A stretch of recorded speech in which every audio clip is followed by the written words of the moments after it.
Bask burn cheese cake കുറച്ച് നാൾ മുന്നേ നമ്മുടെ ഓൺലൈനിലൊക്കെ ഒരുപാട് ട്രെൻഡിങ് ആയ ഒരു ഐറ്റമാണിത്.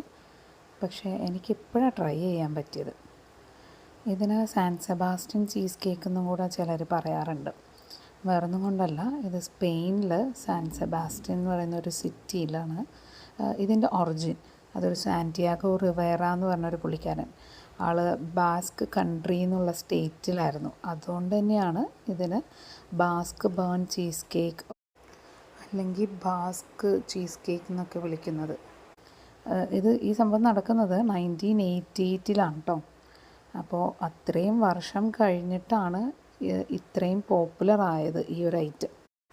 ഇത് നമ്മൾ ബേക്ക് ചെയ്യുമ്പോൾ നോർമൽ വയ്ക്കുന്ന ടെമ്പറേച്ചറിനേക്കാളും ഒരുപാട് ടെമ്പറേച്ചർ കൂട്ടിയാണ് നമ്മൾ ബേക്ക് ചെയ്യാറ്. അതുകൊണ്ട് തന്നെ അതിൻ്റെ മുകൾ ഭാഗം ഒരു കരിഞ്ഞ പോലെ, കാരമലൈസ് ചെയ്ത പോലുള്ള പുറം ഭാഗം കൂടെ ഉള്ളതുകൊണ്ടിട്ടാണ് ബേൺഡ് എന്നുള്ളൊരു വാക്ക് ആ ഡിഷിൻ്റെ പേരിൽ വന്നേക്കുന്നത്. ആക്ച്വലി ഇത് ഭയങ്കര സിമ്പിളാണ് ഉണ്ടാക്കാനായിട്ട്. ഞാൻ കുറച്ച് ഡിഫിക്കൽട്ടായിരിക്കും എന്ന് വിചാരിച്ചാണ് ഇത് ട്രൈ ചെയ്യാതിരുന്നിട്ടുണ്ടായിരുന്നത്. അപ്പോൾ നമുക്ക് അടിപൊളി cheese cake, burned cheese cake ready ആയിട്ടുണ്ട്.